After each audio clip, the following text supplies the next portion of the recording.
South Wales, that's where the family's from, the origin, because we care about where we're from. And also, you see it's designed as a shield, and that's because our family like to shield each other, protect each other from anything that's bad or evil, like Queenslanders.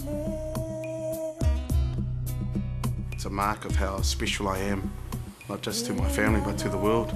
When Harry Potter had one up here, you know, that's how they knew he was the great Harry Potter, right? This is my Harry Potter mark. When people see this, they're like, ooh, that's Jandals. Damn, he looks like Sonny Bill Williams. Okay, so I work with Jandals, and we had a bet, because I'm a rugby league fan, right?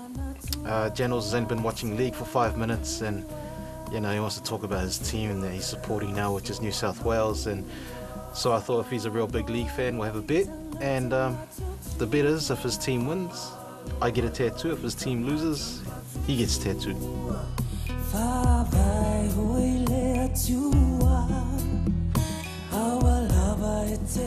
the ugliest thing I've ever seen.